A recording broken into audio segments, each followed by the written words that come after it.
Trazendo para a aplicação, queridos, o que Paulo estava dizendo? Eu não estou alegre porque eu estou empregado. Eu não estou alegre porque eu tenho comida na minha mesa. Não, eu estou alegre porque eu tenho Deus na minha vida. Era isso que Paulo dizia. Então o cristão maturo é aquele que entende que ele tem Deus na vida dele. Tanto que ele diz assim: que diremos, pois, à vista dessas coisas? Se Deus é por nós, quem será contra nós? É uma convicção forte da sua fé, plena da sua fé. A convicção de que Deus é o Senhor da vida dele. A alegria dele era o Senhor. Tanto que quando ele escreve aos Colossenses, aos Filipenses, a gente vê que Paulo, ele fala: alegrai-vos no Senhor. Outra vez digo, alegrai-vos no Senhor. Então a alegria de Paulo estava no Senhor, estava nele, e não nas coisas, nas circunstâncias, no bom emprego, nas conquistas materiais, nas lutas, não, mas a alegria dele estava no Senhor, no Senhor. E quantos de nós, querido, estamos vivendo hoje, e a nossa alegria, ela depende de circunstâncias? Eu não digo ser hipócrita a ponto de dizer que nós não nos sentimos tristes, porque a tristeza também, há momentos que a tristeza, ela tem um tratar pedagógico na nossa vida, que Deus usa para que a gente saia da comodidade e tome um direcionamento que Deus quer que a gente tome, Então há momentos que Deus permite algo na nossa vida, como um motor, para gerar energia, para a gente lutar, para a gente conquistar, em direção àquilo que Deus, Ele tem para as nossas vidas. Então, queridos, nós estamos entendendo aqui que você pode ajudar, cuidando das necessidades espirituais do corpo de Cristo, Primeiro, seja um pacificador. Você é um pacificador? Viva e ensine as Escrituras. Ensine as Escrituras. Leia a sua Bíblia diariamente. Nós precisamos criar hábitos da leitura da palavra. Nós precisamos ler a Bíblia, queridos. Muitas pessoas dizem que não tem tempo para a Bíblia. Mas eu digo, queridos, que há tempo para tudo. Se nós dissermos que não temos tempo para ler a Bíblia, nós estamos sendo contra a palavra de Deus, porque a Bíblia diz que há tempo para tudo. Você vai achar tempo para ler a Bíblia. Muitos têm tempo para WhatsApp, para Facebook, Instagram, tempo para jogar esses jogos virtuais. Eu tenho visto que muita gente tem perdido muito tempo em jogos virtuais. Podia estar lendo a Bíblia, podia estar aprendendo a palavra de Deus, Podia ali estar aprendendo para ensinar. Às vezes você não tem o que ensinar, por quê? Porque você não está aprendendo, você não está lendo a sua palavra. Nós precisamos ver isso. Amados, nós precisamos nos fortalecer em Cristo e não em outra coisa. Em que nós estamos nos fortalecendo para essa maturidade espiritual chegar? No que nós estamos nos aperfeiçoando? Nós sabemos, querido, que o treino, ele é importante para o atleta, porque o atleta, ele só é bem sucedido quando ele tem uma vida aplicada, ele tem uma vida ali organizada naquilo que ele faz. Não só o atleta, mas em tudo que a gente vai realizar, a gente precisa dessa disciplina. E quando a gente tem essa disciplina, a gente vai se tornar forte. A gente precisa estar mais unido pela causa do reino de Deus, pela causa da propagação do evangelho do reino nessa geração.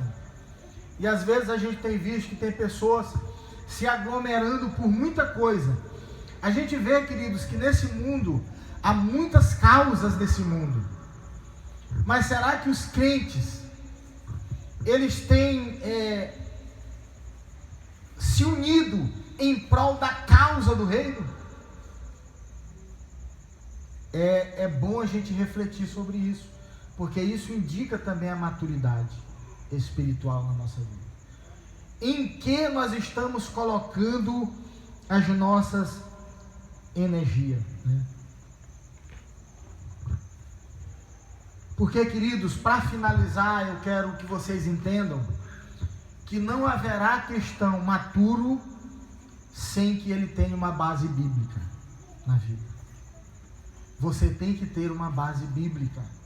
Você tem que entender a palavra de Deus. Você tem que entender a palavra. Tem crente, tem pessoas que, se você perguntar se o batismo salva, ele vai dizer que sim. Porque ele não tem uma boa base bíblica. E se você, queridos, uma outra religião vier ensinar para você alguma coisa que está fora do contexto bíblico, da verdade bíblica, muitas pessoas que não têm essa base bíblica, eles vão ser levados por aquele vento de doutrina. Porque há muitas religiões ensinando que Jesus Cristo é um anjo, com base bíblica. Há muita gente ensinando isso. Jesus Cristo, ele é um anjo. Que você vai ser salvo pelas obras. E não é isso a verdade que a Bíblia ensina. Então nós devemos ter base bíblica. Simplesmente Efésios capítulo 2 é claro no que diz. Nós somos salvos pela graça, mediante a fé, e isso não vem de nós, é um dom de Deus, para que ninguém se glorie. Não é pelas obras, é por Jesus. Irmãos, não existe outra coisa, além de Cristo, que possa salvar o homem. O apóstolo Pedro, pregando lá em Atos, no capítulo 2, verso 12, ele diz isso. Não há outro nome dado aos homens, acima no céu e embaixo na terra, pelo qual importa que os homens sejam salvos. Então só Jesus pode salvar, amém? Só Jesus pode salvar. E nós precisamos não ser mais meninos inconstantes. Quantos de nós temos sido inconstantes? Inconstantes na leitura, inconstantes na oração, inconstantes na comunhão, porque qualquer coisa nos tira da comunhão, da igreja, né? Irmãos, nós precisamos congregar. A Bíblia diz que não deixe de congregar como é costume de alguns. Algumas pessoas têm deixado de congregar. Algumas pessoas dizem que são salvos e vivem congregando na sua casa. Irmãos, igreja é corpo. Não esqueça isso.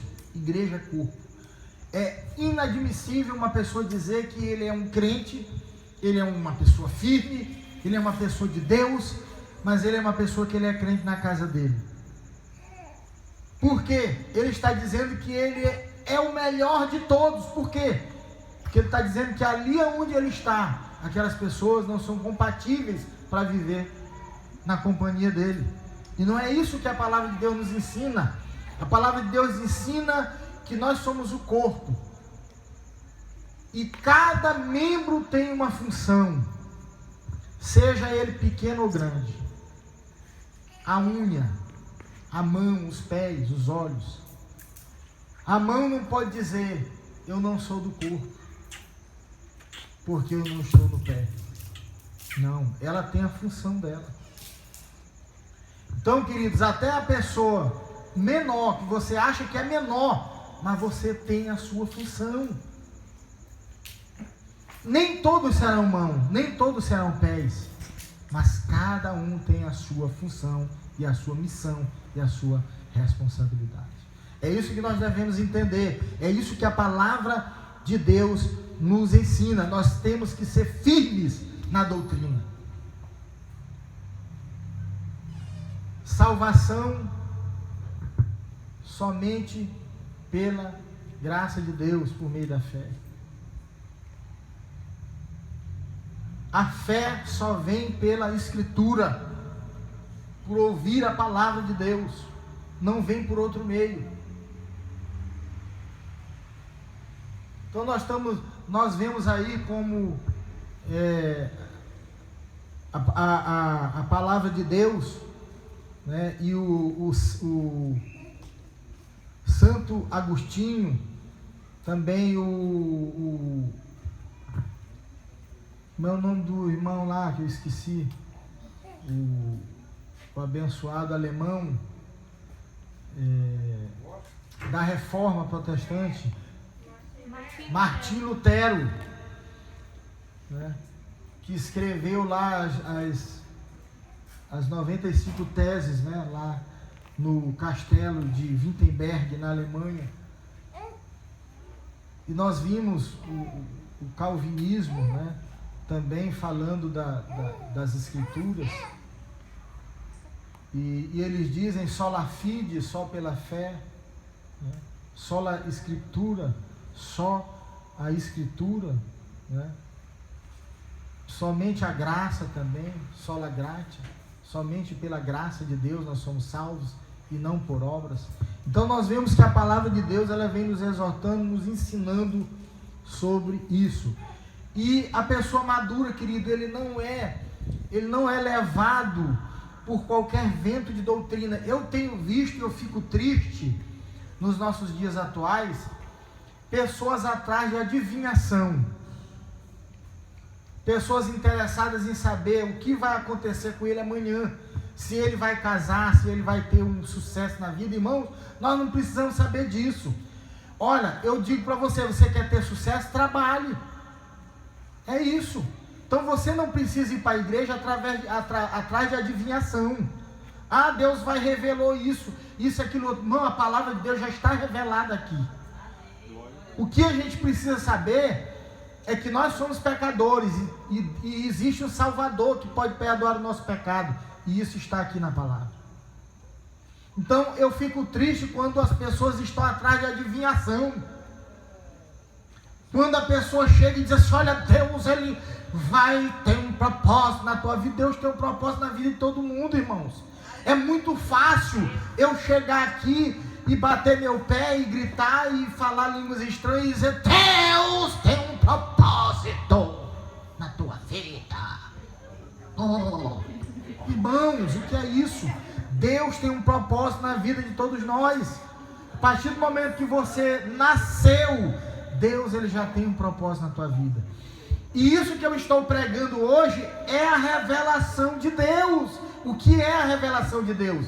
É que Deus escolheu uns para apóstolos, outros para profetas, outros para pastores e mestres. A gente só tem que identificar em nós isso. E isso só vai acontecer com a maturidade cristã. Nós temos que orar, nós temos que ler a Bíblia. Agora, irmãos, como é que você quer crescer se você não ora? Como é que você quer crescer se você não lê a Bíblia? Como é que isso vai acontecer? Sabe o que vai acontecer? Você vai ficar ouvindo, irmão, batendo o pé e dizendo que isso vai acontecer na tua vida. Irmãos, olha, você nasceu, eu vou profetizar aqui. Alisson, tu nasceu, um dia tu vai morrer. Tu vai morrer um dia, Alisson. Tu vai ter um trabalho, Alisson, um dia um emprego. Tu vai ganhar dinheiro no emprego. Isso aí vai acontecer com todo mundo, queridos.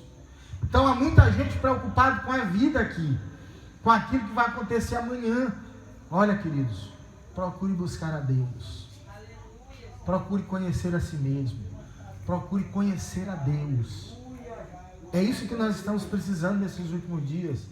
A igreja, ela tem que crescer com a maturidade certa. Eu tenho visto muitos crentes que saem da sua igreja. Olha, hoje em dia está muito difícil o pastor ensinar a igreja, porque está cheio de gente na internet, no YouTube, pregando, né? Então a pessoa vai lá e escuta aquilo que ele... né? E tem muitas igrejas por aí, tem muitos crentes que são infiéis na questão da sua vida, na sua comunidade cristã. Ele sempre está procurando outros lugares, porque lá tem um irmão que está fazendo um revelamento. Uma coisa, ele está orando, está fazendo um revelamento lá, uma coisa. Irmão, a palavra de Deus já foi revelada. Não existe outro. Essas coisas que acontecem por aí é revelamento, não é revelação de Deus. Entendeu? A gente tem que ter muito cuidado por onde a gente está andando e o que a gente está buscando. Você quer buscar Deus? Leia a palavra, é Deus falando com você. Você quer falar com Deus? Ore. Então não tem mistério, não tem outra coisa que você possa fazer. Não existe outra coisa além disso. Palavra, oração. Né? Oração, seja humilde, busque a Deus. Então eu quero concluir aqui. Maturidade na palavra traz maturidade na vida.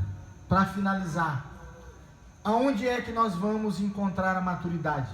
Na palavra, porque ela vai trazer maturidade para a vida. Né?